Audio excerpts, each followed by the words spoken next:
All right, let's talk about one of the most controversial, most hyped up molecules in all of health and longevity human growth hormone. You've probably heard about it. It's surrounded by all this myth and some really, really fascinating science. So, what's the real story? Let's dig in. Is HGH really a magic bullet for turning back the clock, packing on muscle, and healing like a superhero? Or is it a risky bet with some pretty serious downsides? That's the big question we're going to unpack in this explainer. And what you're going to see is that the truth is this incredible balancing act. You know, to really get the hype, you have to look at what our own bodies do with this stuff. HGH, which is also called somatotropin, it just skyrockets when we're teenagers. That's what's fueling our growth spurts. But then, right around age 25, it starts to take a nosedive. And that natural decline is exactly why HGH became this lightning rod in the whole anti-aging world. But here's a little clue. Even though it drops, it never actually goes away, which tells you it's got to be crucial for our entire lives. Okay, so before we get into all the controversy, let's just nail down the basics. What exactly is this hormone? And, how does it actually pull off its magic in the body? So, at its heart, HGH is basically the master growth controller. It gets released from the pituitary gland, and the name says it all. It's absolutely essential for growing up. But its job doesn't end when you hit your adult height. Nope, it plays this huge role in regenerating our cells and tissues every single day of our lives. And listen, this next part is super important for understanding everything else. HGH is kind of like the CEO who gives out the big orders, but it's this other hormone, IGF-1, that's the one on the ground doing most of the heavy lifting. When HGH travels to the liver, it basically tells the liver to pump out IGF-1. And it's the IGF-1 that then goes all over the body, telling bones, cartilage, and other tissues to grow and repair themselves. They're a real dynamic duo. So this is where the story starts to get really, really interesting. If declining HGH and IGF-1 is part of getting older, then it just seems obvious that more has to be better, right? Well, as it turns out, the science shows a picture that is way more complicated than that. This chart just perfectly captures the central paradox.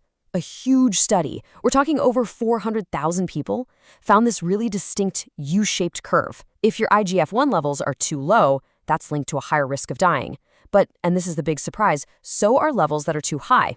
All the data points to this sweet spot, this perfect little window where mortality risk is the lowest. It tells you right away the goal isn't to just blindly maximize the hormone, it's to optimize it. So what are the actual dangers if you're on the wrong side of that curve? Well, on the low end, you're looking at a higher risk for things like heart disease and stroke. And that's critical. It means that having enough IGF-1 is definitely protective for your heart. But when you get to the high end, the dangers totally flip. Now you're looking at things like accelerated aging and, the really big one, a higher risk for certain cancers. Okay, let's get into the effects you can actually see and feel. Longevity is one thing, but what about the stuff people really get excited about? Muscle, fat, and healing. What's the hard evidence say? This number comes from a landmark study back in 1990 that pretty much started this whole craze. Researchers gave HGH to a small group of elderly men for 6 months, and the results were just wild. They gained almost 9% in lean muscle mass without changing a thing about their diet or exercise. And get this, at the exact same time, they lost a whopping 14.4% of their body fat. This is that dramatic body recomposition effect that really sealed HGH's reputation as a miracle molecule. And to top it all off, their skin thickness actually increased by more than 7%. It literally reversed a visible sign of aging. So you can see why this one study just blew up and kicked off the entire modern HGH phenomenon. So how in the world does it do all this? Well, the way it helps with healing is especially powerful. Like we said, HGH triggers IGF-1.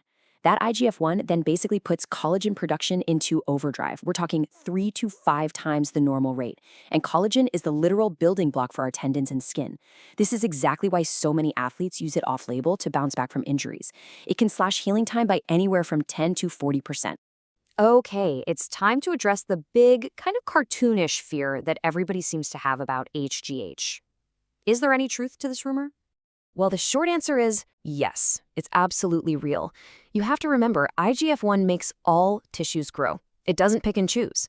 That includes the cartilage in your nose and your ears, which, unlike your bones, can just keep on growing your whole life. It's the perfect example of why more isn't always better. The exact same mechanism that heals your injured tendon can also change the look of your face. And that brings us to the single biggest, most serious risk that comes with high levels of HGH and IGF-1. One source for this explainer used this incredibly powerful analogy to describe what happens when you introduce HGH into a body that might have some hidden problems lurking inside. So here's the absolute crucial point you need to understand. HGH does not cause cancer, but its job is to make cells grow and divide. So if you happen to have any precancerous cells or tiny, undetected tumors somewhere in your body, HGH will make them grow and divide too. It can turn a small, maybe manageable issue into a huge, life-threatening one. That's why the data shows a correlation. It's an accelerant, not an initiator. All right, let's wrap this all up. We've seen some absolutely incredible benefits and some very, very serious risks. So what's the final takeaway on the so-called growth hormone? We're right back to where we started. After sifting through all the evidence, where do we land? Is this something to embrace or is it something to fear? And the verdict is crystal clear. It is all about balance. This is not a simple story of good versus evil. It's a story of context and dosage. The entire body of scientific evidence keeps pointing us back to that U-shaped curve. The goal isn't to chase the sky-high levels we had as teenagers, but to find that healthy, optimal sweet spot that dials down the risks and dials up the benefits. So, if we were going to give HGH a final report card, what would it actually say? For longevity, it's neutral. It's all about finding that sweet spot. For healing and repair, it gets an A+. No question, it is genuinely excellent. For body composition, it's good. It works, but diet and exercise are always going to be safer first-line options. And for brain health? Well, the jury's still out on that one. And that really leaves us with the most important question of all, doesn't it? If the key to unlocking the incredible benefits of this hormone while avoiding its very real dangers all comes down to finding a personalized, optimal balance, what does that mean for the future of medicine and for each of us? That's the challenge and the promise that lies ahead. Thanks for watching.